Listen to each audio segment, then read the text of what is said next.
yang luar biasa. Tadi ketika saat kita menyembah, memuji Tuhan, Roh Kudus sungguh dahsyat, luar biasa melawat dan menjamah kita semua di kesempatan pagi menjelang siang hari ini. Nah, Bapak Ibu, Saudara yang diberkati Tuhan, sebelum kita masuk dalam perenungan firman Tuhan malam hari ini, saya undang Bapak Ibu berdiri semua. Kita akan melihat firman Tuhan dalam 2 Timotius pasal 3 ayat 1 sampai dengan ayat yang ke-5 saja. Kita baca 2 Timotius pasal 3 ayat 1 sampai dengan ayat yang ke-5. 2 Timotius 3 ayat 1 sampai dengan ke-5 dengan judul firman Tuhan. Lembaga Alkitab Indonesia memberi judul Keadaan Manusia pada Akhir Zaman. Saya baca ayat 1, Bapak Ibu ayat 2, kita bergantian ayat 3 dan ayat ke-5 kita baca bersama-sama. Kalau Bapak Ibu sudah ditemukan, kita baca dan Bapak Ibu perhatikan. Saya baca ayat 1, Bapak Ibu baca ayat 2 bergantian sampai selesai. Keadaan manusia pada akhir zaman ayat 1. Ketahuilah bahwa pada hari-hari terakhir akan datang masa yang sukar. Manusia akan mencintai dirinya sendiri dan menjadi hamba uang. Mereka akan membual dan menyombongkan diri. Mereka akan menjadi pemfitnah. Mereka akan berontak terhadap orang tua dan tidak tahu berterima kasih, tidak mempedulikan agama, tidak tahu mengasihi, tidak mau berdamai, suka menjelekkan orang, tidak dapat mengekang diri, garang, tidak suka yang baik, suka mengkhianat, tidak berpikir panjang, berlagak tahu, lebih menuruti hawa nafsu daripada menuruti Allah. 2, 3. Secara lahiriah mereka menjalankan ibadah mereka, tetapi pada hakikatnya mereka memungkiri kekuatannya. Jauhilah mereka itu. Haleluya, puji Tuhan. Haleluya. Saudara-saudara yang kasih diberkati Tuhan, hari ini firman Tuhan saya akan memberi judul Bertahan di Akhir Zaman. Haleluya. Bertahan di akhir zaman. Kesukaran terjadi di hari-hari ini, saudara, dan bukan hanya ketika dunia ini dilanda dengan berbagai macam persoalan, kesulitan-kesulitan hidup yang pada hari-hari ini kita melihat bencana alam di mana-mana terjadi. Baru-baru di Manado, bahkan tadi Ibu Gembala membagikan di grup bahwa ada beberapa anggota jemaat Gereja Betel Indonesia, beberapa keluarga, berapa kakak yang mengalami musibah. Saya melihat tadi begitu banyak, dan ada yang kehilangan rumah, ada yang kehilangan keluarga, ada yang kehilangan macam-macam. Bahkan kalau kita melihat di Turki beberapa waktu yang lalu, wow, saya lihat luar biasa. Gempa yang begitu kuat sehingga menghancurkan begitu banyak rumah di sana dan tidak sedikit korban. Saya coba search kemarin di Google, ternyata di Turki itu sudah beberapa kali terjadi bencana dan bukan sedikit korban yang meninggal di sana.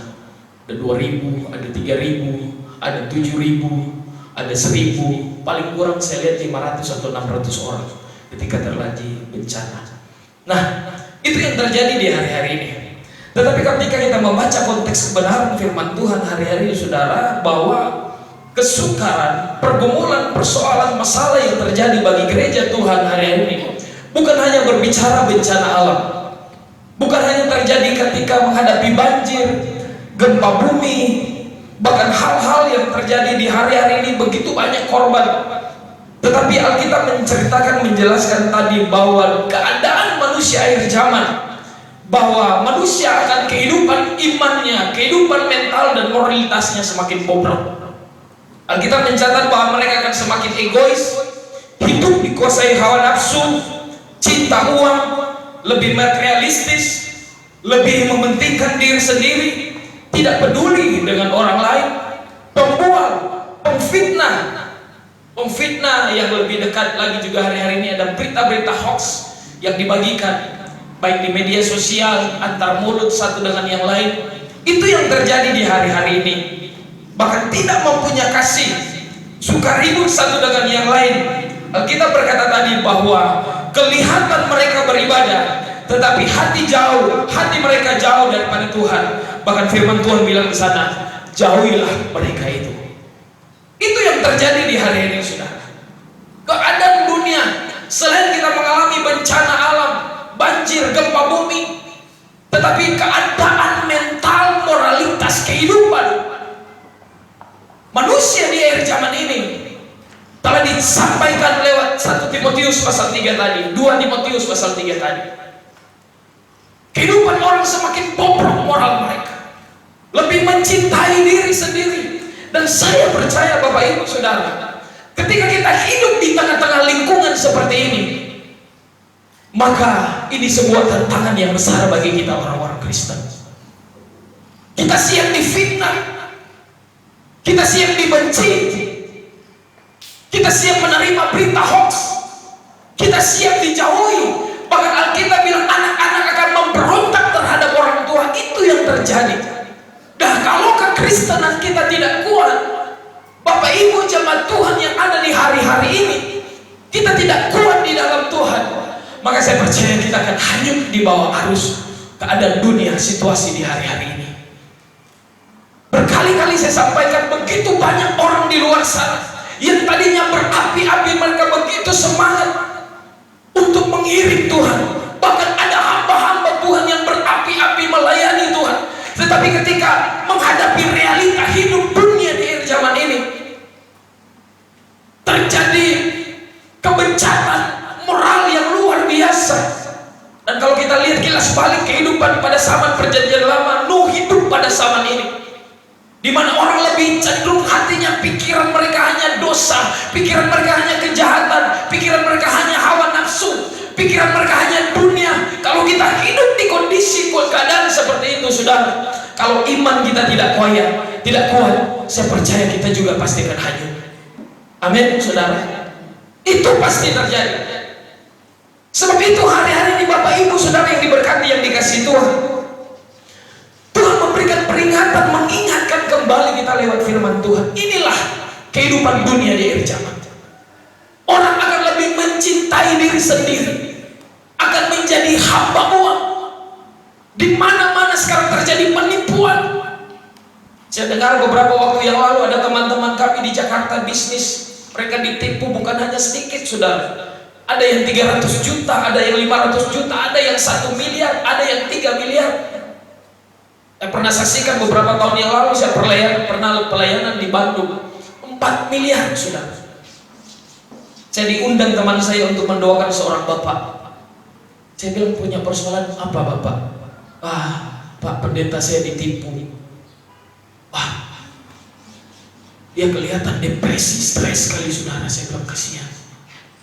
Saya tanya, memangnya berapa pak uang bapak ditipu? Lumayan banyak pak. Saya tanya, berapa? 4 miliar. Oh Tuhan. Dia bilang, 4 miliar itu banyak.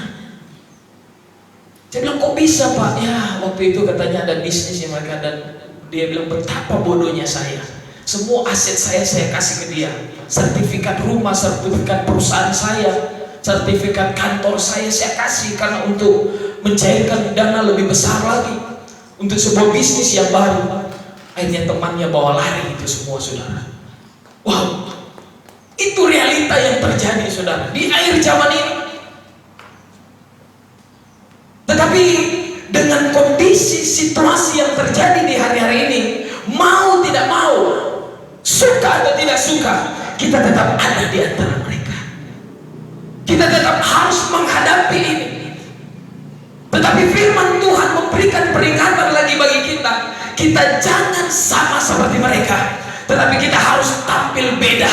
Kita tidak boleh sama dengan kehidupan cara orang dunia akhir zaman ini, hidup dengan segala macam kebejatan moral. Tetapi kita tetap harus hidup sesuai dengan kebenaran firman Tuhan, sehingga Tuhan mendapati ketika dia datang pada kali yang kedua, dia berkata, adakah iman di bumi? Tuhan mendapati kita orang-orang yang beriman, bukan hanya sekedar percaya kepada Tuhan, bukan hanya sekedar mengimani Yesus sebagai Tuhan dan Juru Selamat, tetapi Alkitab berkata, iman tanpa perbuatan adalah mati. Sebab itu Tuhan mengingatkan kita kembali hari-hari ini. Ketika kita berimankan Tuhan, kita terus menjadi pelaku firman Tuhan, kita tetap kuat di dalam Tuhan. Kita harus tampil beda dengan kehidupan di luar sana, orang-orang dunia yang tidak hidup sesuai dengan kebenaran firman Tuhan. Haleluya, saudara. Kita harus tampil beda. Ada perbedaan, saudara. anak-anak Tuhan dengan orang yang bukan anak-anak Tuhan. Kalau berbicara tentang perbedaan, saya teringat dengan satu waktu orang bawa cerita. Dia bilang begini bagi kita, Bro tahu enggak apa yang membedakan orang Indonesia dengan orang bule kalau masuk restoran? Pastinya mati pikir-pikir apa ya? Kelihatan orang Indonesia dan orang bule kalau masuk restoran cepat sekali dapat lihat di mana. Kalau orang Indonesia waktu masuk di restoran, waktu dorang minta menu, yang pertama dorang lihat apa? Harga. Karena ini merendahkan orang Indonesia. Orang Indonesia kalau orang masuk rumah makan, memang ya enggak semua gitu itu. Ada orang Indonesia juga yang kehidupan mereka kelas di atas rata-rata. Kalau orang bule, kalau orang masuk katanya rumah makan, orang pegang menu. Yang pertama lu mau lihat DP makanan mana yang enak. Orang enggak peduli itu harga. Tapi kalau orang Indonesia, maka ibu nyampe rumah makan semua sadap, harga juga bersahabat. Haleluya. Di sekali-sekali jemaat orang satu waktu orang pagi mari dong sama-sama diserbu ibu nyampe makanan di rumah makan Om Kombet, rumah makan Om Kombet. Yang kedua apa? Kalau orang Indonesia, kalau orang bule habis dorang makan, dorang peleper dengan garpu dorang atur. Ini Pak Stanley lagi kerja dengan orang Jerman. Taruh kira orang Jerman, orang bule katanya habis makan dorang peleper, yang dorang garpu, dorang ulang atur serapi. Kalau orang Indonesia habis makan hilang tuh leper deng forok. Terus apa? Aduh, kalau leper deng forok mahal, dong so isi di popoji itu. Haleluya. Itu perbedaan. Nah, kehidupan kekristenan kita di hadapan Tuhan juga harus berbeda. Amin. Kita tidak boleh sama dengan orang di luar sana. Dan kalau sampai kehidupan kita sama, saudara, bisa-bisa saja kita di bawah hanyut. Saya ingat dengan khotbah Gilbert kemarin di short khotbah yang singkat, dia bilang begini. Orang yang punya iman seperti ikan yang hidup melawan arus. Dia bilang ikan kalau dia hidup dia melawan arus. Tetapi ikan kalau dia mati pasti di bawah arus. Kekristenan kita harus punya iman, harus hidup. Sebab saya katakan tadi kebencanaan moral di luar sana sedang terjadi. Tidak heran Alkitab bilang mereka beribadah kepada Tuhan, tetapi sesungguhnya kehidupan mereka tidak sesuai dengan firman Tuhan. Jauhilah hidup mereka. Ada banyak orang yang datang sharing dengan saya, Pak Pendeta, kayak makan orang rajin ibadah, tuh kelakuan. Saya bilang, Bapak Ibu, bukan baru sekarang Bapak Ibu mau heran mulia seperti itu. Jauh sebelumnya, 2000 tahun yang lalu Alkitab sudah mencatat bahwa bangsa-bangsa ini memuliakan aku, tetapi hati mereka jauh daripadaku.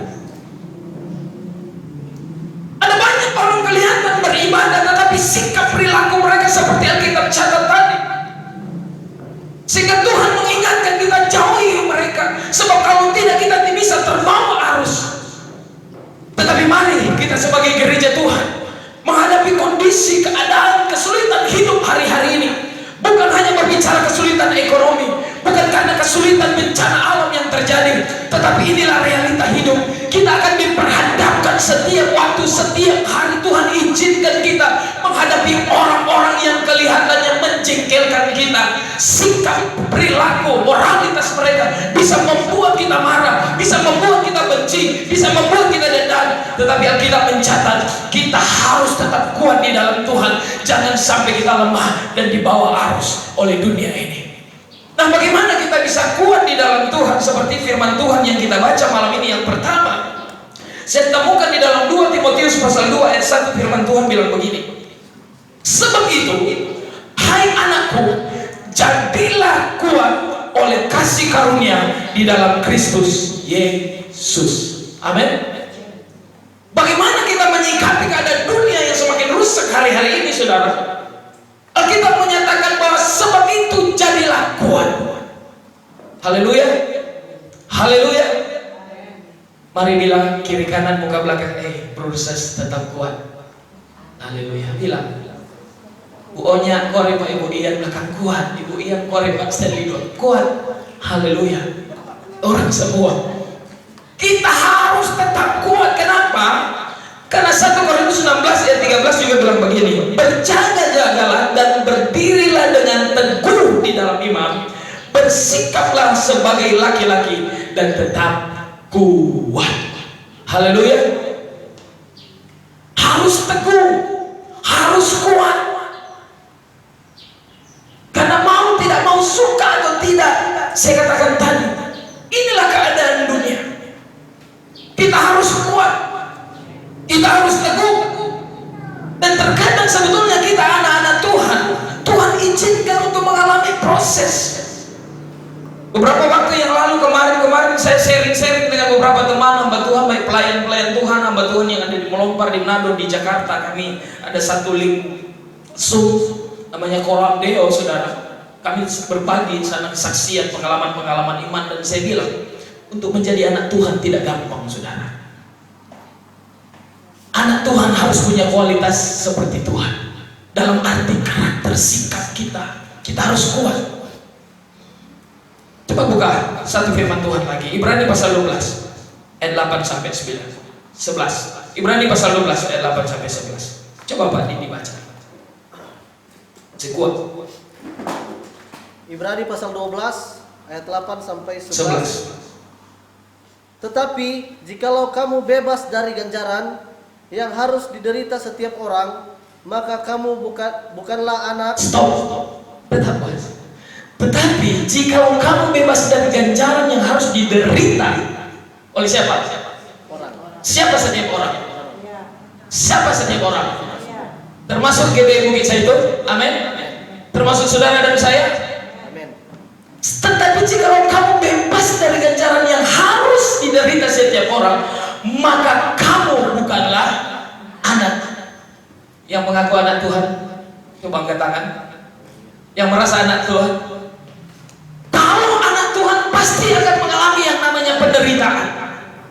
Tetapi anak-anak gampang, anak-anak gampang, saudara, tidak mau mengalami proses, tidak mau mengalami suatu pergumulan hidup, mau yang gampang-gampang, mau yang enak-enak saja. Tetapi Tuhan bilang kalau kita anak Tuhan, kita tidak akan lepas dari derita, kita tidak akan lepas dari proses. Dan dari sanalah saya bilang, proses akan menunjukkan siapa kita di hadapan Tuhan. Amin. Proses akan menunjukkan siapa kita sebenarnya. Kalau selama ini kehidupan kita direkayasa, kita pura-pura suci, kita pura-pura anak Tuhan, Tuhan akan memproses kita untuk menunjukkan siapa kita di hadapan Tuhan. Saya bilang cairan yang ada di dalam gelas yang tertutup tidak akan ketahuan cairan apa yang ada di dalam ketika cairan itu tidak digoncang. Ketika cairan itu digoncang, satu cairan yang ada di dalam gelas akan kelihatan apa isinya ketika digoncang. Waktu digoncang dan dia keluar akan kelihatan, oh Coca-Cola kote, oh kopi kote, oh susu kote itu di dalam. Kegoncangan akan menyatakan siapa kita. Sehingga itu tidak heran Bapak Ibu Saudara, kalau anak-anak Tuhan akan mengalami penderitaan. Nah, di saat kita menghadapi penderitaan akan kelihatan siapa kita sebetulnya. Terus Bapak Dini. Ayat 9. Selanjutnya, dari ayah kita yang sebenarnya kita beroleh ganjaran dan mereka kita hormati. Kalau demikian bukanlah kita harus lebih taat kepada Bapa segala roh supaya kita boleh hidup. Haleluya. Selanjutnya, balik tadi. Dari ayah kita yang sebenarnya kita beroleh ganjaran. Saya berapa kali bilang, kita seperti kita sebagai bapak, sebagai ayah, kalau anak kita yang melakukan pelanggaran pasti kita berikan ganjaran, pasti kita marah, pasti kita tegur. Dan di saat kita marah, kita tegur dan dia tidak berubah, mungkin kita bisa saja memukul dia dengan cemetik. Karena ada istilah di ujung cambuk ada, cemetik ada, emas. Sebab itu saya selalu memberikan gambaran bahwa hubungan kita dengan Tuhan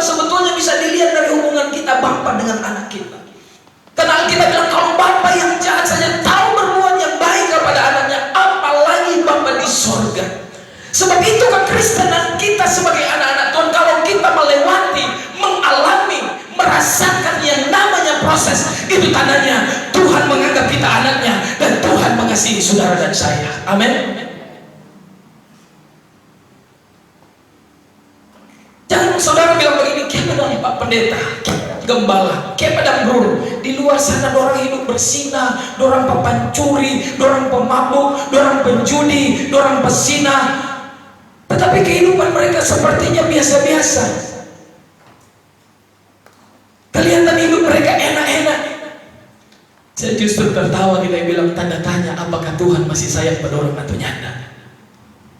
Tetapi kita anak-anak Tuhan, justru kita akan terus mengalami proses karena Tuhan mengasihi kita. Lanjut.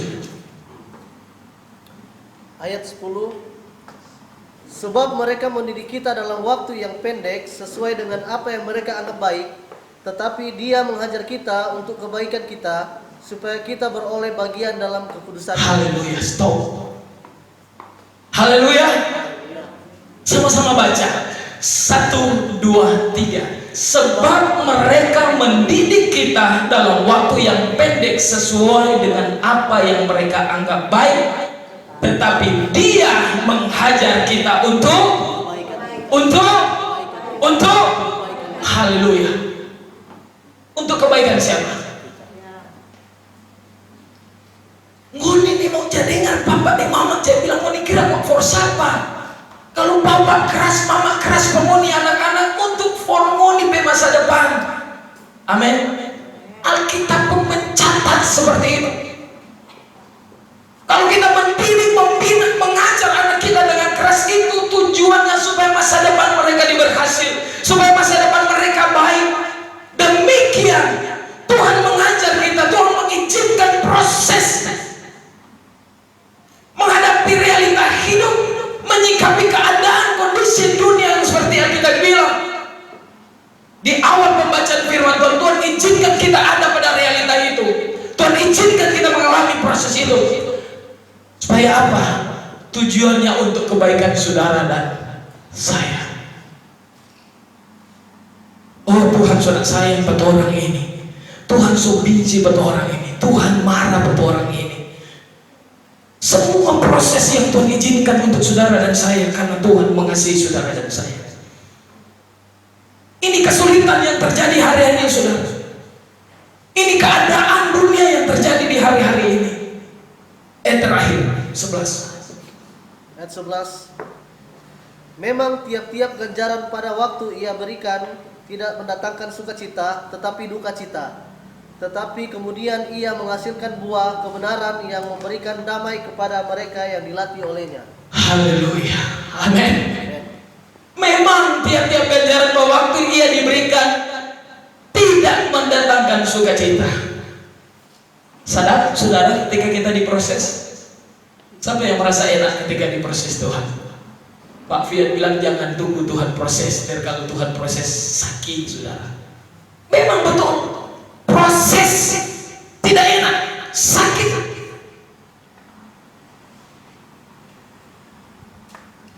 Kalau kita melihat keadaan sekarang saudara, Tuhan izinkan itu terjadi dalam hidup kita.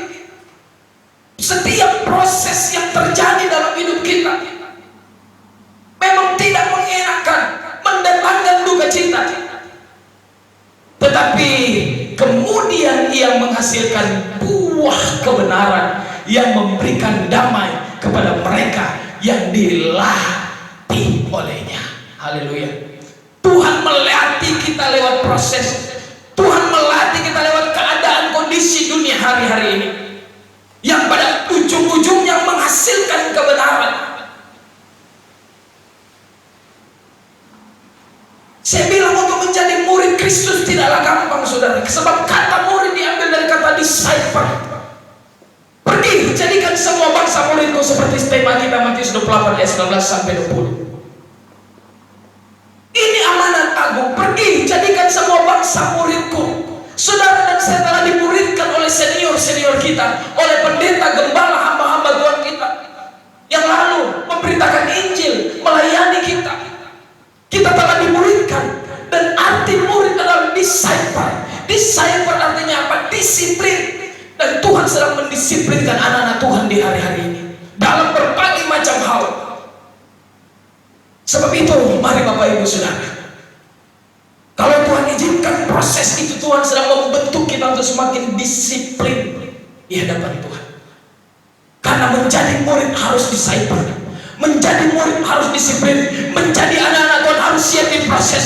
Dan akhir dari semua proses itu mendatangkan duka cita, memang bisa diproses, tetapi hasil dari akhir dari hasil proses adalah kebenaran yang memberikan kita sukacita. Haleluya, haleluya. Seorang ibu yang melahirkan, pada waktu melahirkan sakit, tetapi waktu anak itu lahir ada sukacita. Haleluya, haleluya. Bapak Ibu Saudara yang dikasih diberkati Tuhan, di Jepang ada sebuah rumah makan seafood yang sangat terkenal, dan makanan favorit mereka, makanan unggulan mereka yang di Jepang itu makanan ikannya ikan salmon. Dan tahukah Bapak Ibu Saudara, ternyata ikan salmon itu dia enak dan mahal kalau ikan itu diambil hidup-hidup dari dalam laut, kemudian segar-segar dipotong, kemudian dimasak.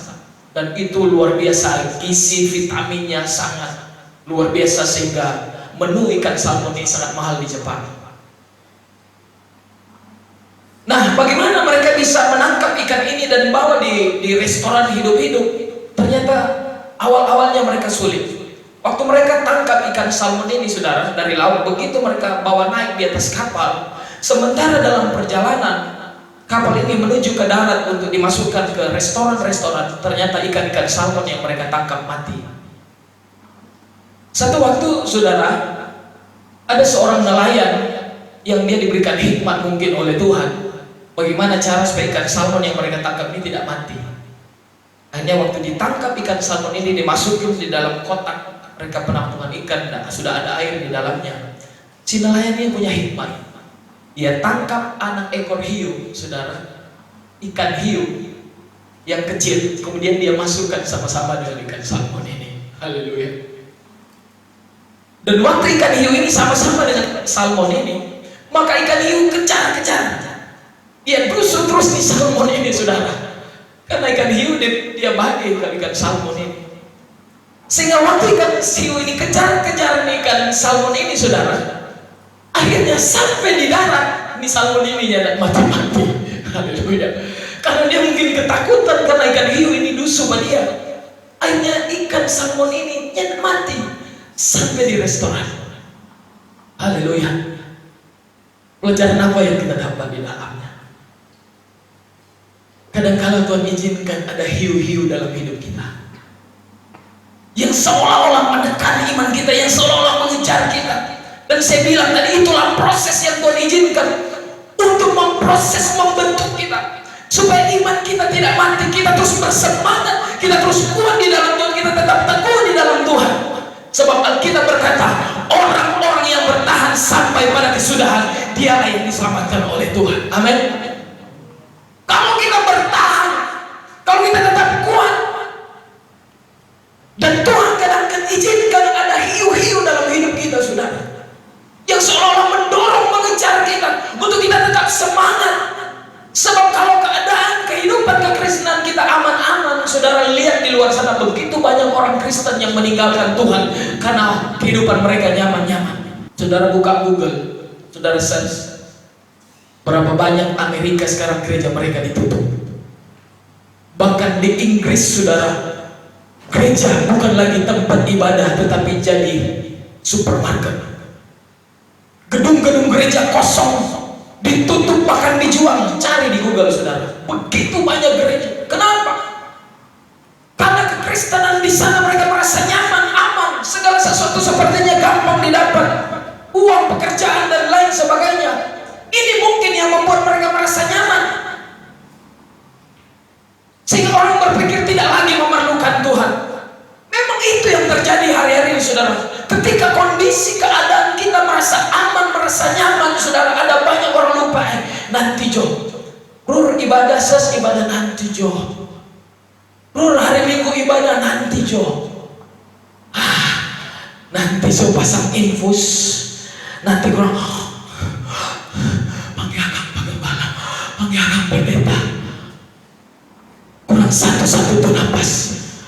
bagi hamba Tuhan.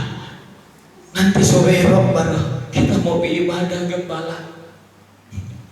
Baiklah Tuhan Maha Pengasih Pemurah. Tuhan bilang, sedang di sorga saja mas cuma jadi sampah, cuma jadi injak, apalagi di model begini buat coba. Haleluya. Tapi untuk kita punya Tuhan yang tidak seperti itu. Haleluya. Semoga panjang. Yang kedua, bagaimana kita bisa bertahan? Yang pertama, kita harus kuat teguh di dalam Tuhan. Arti dari teguh artinya tidak beranjak, tidak mudah terpengaruh, tetap komitmen, tetap bertahan. Semua kondisi apapun yang terjadi, situasi itu yang terjadi, saudara, itu realita yang terjadi. Yang kedua, saudara, Roma 1 ayat 16. Pak Didi baca. Roma 1 ayat 16. Sebab aku mempunyai keyakinan yang kokoh dalam Injil, karena Injil adalah kekuatan Allah yang menyelamatkan setiap orang yang percaya, pertama-tama orang Yahudi, tetapi juga orang Yunani. Haleluya. Yang pertama, kita harus teguh, harus kuat. Yang kedua, keyakinan kita kepada Injil. Apa itu Injil? Kabar baik. Apa itu kabar baik? Bahwa Yesus Kristus adalah Tuhan dan tidak ada jalan keselamatan di luar Yesus. Katakan amin. Iman kita tidak boleh goyah, saudara. Keyakinan kita harus tetap kepada Yesus. Kenapa? Saudara nonton di YouTube,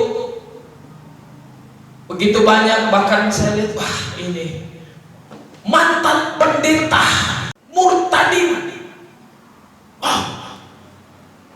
Padahal kita bilang bahwa akulah jalan kebenaran dan hidup, tidak seorang pun dapat datang kepada Bapa tanpa melalui aku. Artinya apa, saudara? Ternyata kehidupan kita sesudah kehidupan di dunia ini ada dua yang menanti kita.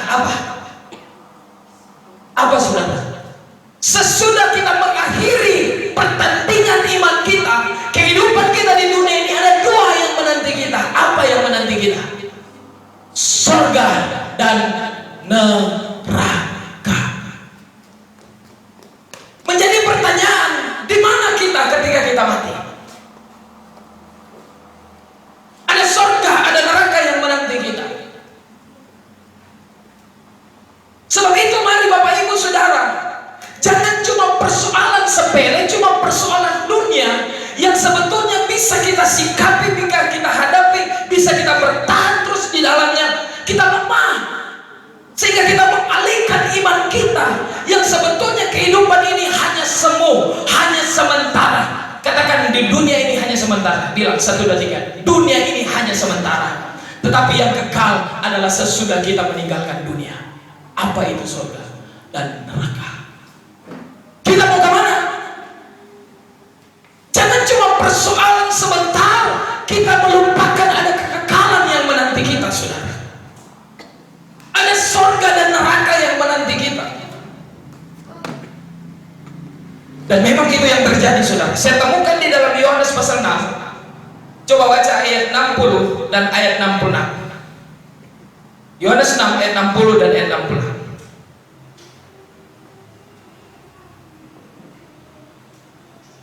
Yohanes 6 ayat 60. Sesudah mendengar semuanya itu, banyak dari murid-murid Yesus yang berkata, perkataan ini keras, siapakah yang sanggup mendengarkannya? Ayat 66. Mulai dari waktu itu banyak murid-muridnya mengundurkan diri dan tidak lagi mengikuti dia. Haleluya. Ayat 60, bukan yang ulang tadi. Mulai dari waktu itu banyak murid-murid, sesudah mendengar semuanya itu, banyak dari murid-murid Yesus yang berkata, perkataan ini keras, siapakah yang sanggup mendengarnya? Ayat 66.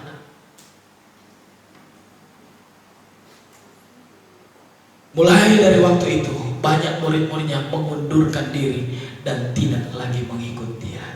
Haleluya. Bukan hanya kondisi dunia ternyata yang membuat orang mundur. Bukan hanya bencana alam, bukan hanya gempa bumi,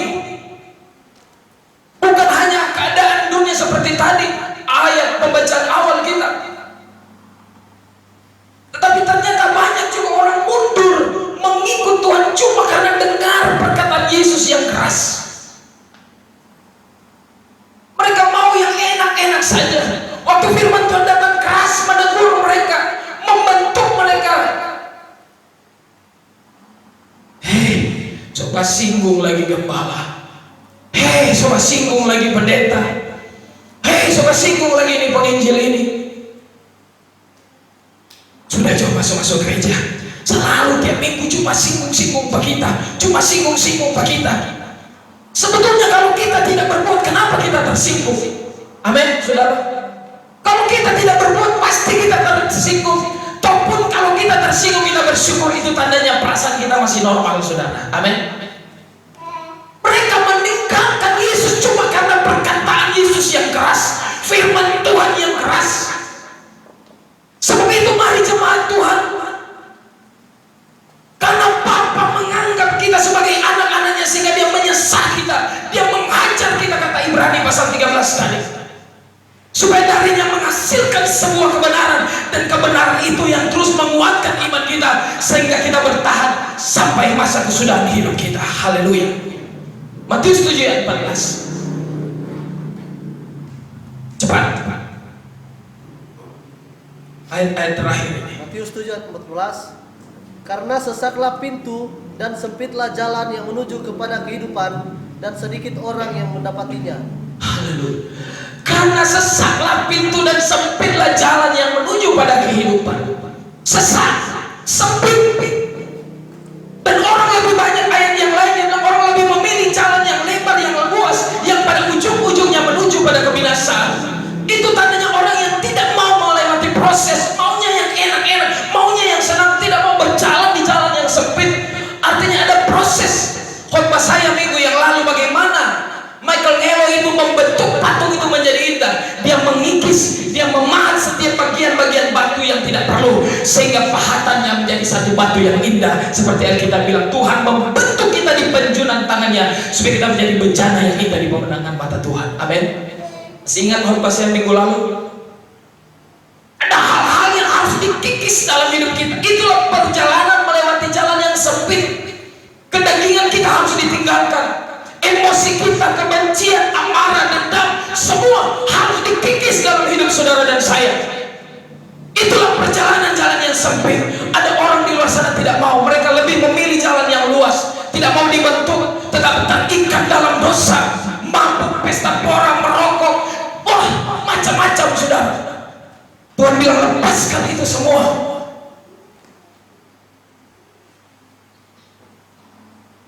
Bukan seperti siapa ini yang lucu-lucu ini, orang Manado yang dibilang paling kaya dia, Mongol bilang orang gode nyana mau masuk surga. Kayak pada karena kita bilang, dia bilang Matius 7 ini, karena jalan menuju ke surga adalah jalan sempit, sehingga kalau orang gode nyana mau masuk surga. Haleluya. Bukan begitu. Kalau gode kan udah masuk surga, haleluya. Justru kalau gode itu tandanya hidupnya diberkati. Orang tuh kecil-kecil begini sama dengan Pak Didi, aduh. Masuk begitu turun ke body, saudara. Yang terakhir, saudara, 2 Timotius 2 ayat 3. Yang terakhir, 2 Timotius 2 ayat 3. Ikutlah menderita sebagai seorang prajurit yang baik dari Kristus Yesus. Haleluya. Bagaimana kita bisa bertahan? Kita harus ikut menderita. Terima setiap penderitaan itu. Terima setiap proses. Tidak gampang melayani Tuhan, saudara. Kita dibenci, kita dicaci maki, kita diludahi, kita dianggap rendah, kita dianggap sampah. Kita harus terima. Matius pasal 5, Yesus bilang, berbahagialah orang yang dibenci dan dianiaya oleh karena aku, sebab mereka punya kerajaan Allah. Sebab sebelum mereka, Tuhan sudah lebih dahulu dianiaya, dibenci, saudara. Amin. Kita harus siap menderita, saudara, sehingga kita bisa bertahan. Ada istilah orang bilang, jangan body security, tapi mental Hello Kitty. Haleluya. Kekristenan kita harus punya body security dan hati security. Jangan kelihatan body security tapi mental Hello Kitty, saudara. Hello Kitty artinya apa? sombong sedikit tapela saat mudah tersinggung, mudah kecewa, mudah merajuk. Bagaimana kita bisa bertahan? Cuma sedikit saja masalah so merajuk, cuma sedikit masalah saja so mau melayani, cuma sedikit saja masalah so mau masuk gereja, so mau doa, so mau melayani Tuhan. Dan menjadi anak Tuhan pasti kita akan melewati semua ini, saudara. Kenapa? Karena Tuhan menjadikan kita prajurit-prajurit Kristus di akhir zaman ini yang siap menghadapi semua tantangan realita hidup, keadaan dunia yang semakin nyata di hari-hari ini. Kalau kita tidak kuat, saudara, kuat di dalam Tuhan, ikutlah menderita, dan kita meyakini bahwa ada surga menanti kita di muka sana. Haleluya. Tuhan Yesus memberkati. Sampai di sana kebenaran firman Tuhan. Puji Tuhan. Haleluya. Pasti Tuhan, kami bersyukur di akhir ibadah ini kami boleh menikmati kehadiran Tuhan, menikmati berkat Tuhan, kasih dan kemurahan Tuhan. Kami boleh rasakan di kesempatan ini. Terima kasih Tuhan, kami telah dikuatkan, ditegur, diajar, dinasihati kembali dengan firman-Mu. Karena firman-Mu bermanfaat untuk mengajar, menegur, mengingatkan, bahkan meneguhkan iman kami.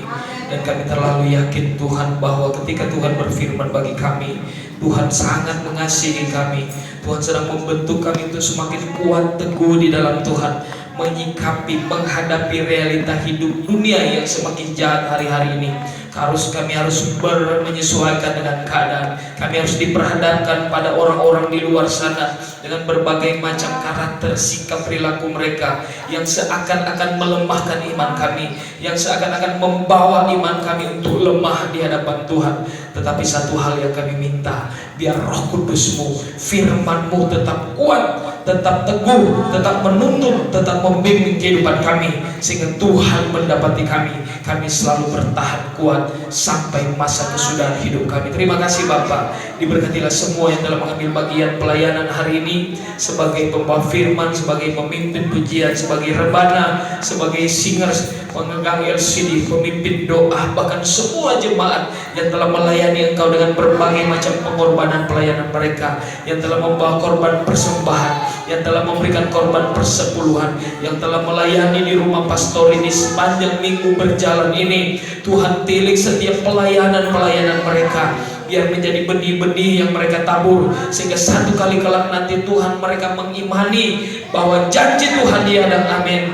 Orang menabur pasti akan menuai, orang memberi pasti akan menerima. Terima kasih Bapa. Sebab itu Tuhan, tilik setiap pengorbanan, dan jerilah mereka seperti firman-Mu. Jerilah kami tidak sia-sia di hadapan Tuhan. Diberkatilah mereka dalam sepanjang minggu berjalan ini, sebagai petani, sebagai pegawai negeri sipil, sebagai Tuhan pegawai wira swasta. Tuhan berkati sebagai pekerja harian, pekerja tambang, semua yang dikerjakan oleh jemaat-Mu Tuhan, bahkan anak-anak sekolah. Tuhan memberkati mereka di sepanjang minggu berjalan ini. Para penjual-penjual kuliner, Tuhan berkati, Tuhan campur tangan, sehingga semua upaya usaha mereka dibuat Tuhan berhasil. Dari keberhasilan yang mereka terima, mereka dapat bersaksi, menceritakan perbuatan-perbuatan Tuhan yang besar yang mereka alami dalam hidup mereka. Kasih banyak Bapak. Semua program pelayanan sepanjang minggu berjalan. Hari Rabu ibadah komsel di rumah keluarga Rondono Ratulangi, ibadah doa puasa. Hari Sabtu juga ada pelayanan sharing bersama oleh teman-teman dari Manado, dari Tondano, dari berapa tempat akan kemelompar untuk berjumpa dengan jemaatmu di sini.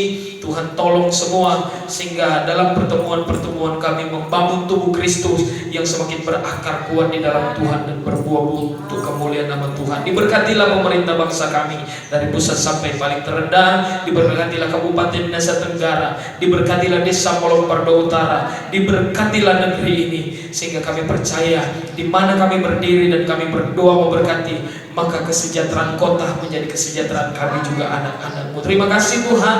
Diberkatilah pemilik bangunan ini, Koheng sekeluarga, di Jakarta, di Amerika, di Australia, dimanapun mereka berada, anak cucu mereka diberkati Tuhan. Tuhan beri kekuatan, kesehatan, terlebih karya keselamatan yang daripada Tuhan mereka boleh alami. Terima kasih Tuhan. Dan akhirnya kami kembalikan segala hormat, kemuliaan, kejayaan, dan pengagungan hanya bagi-Mu. Semua keterbatasan, kelemahan, kekurangan kami dalam ibadah hari ini Tuhan yang menyempurnakan, dan Tuhan yang menolong kami di sepanjang hari-hari yang kami lewati, sepanjang minggu berjalan. Terima kasih Tuhan.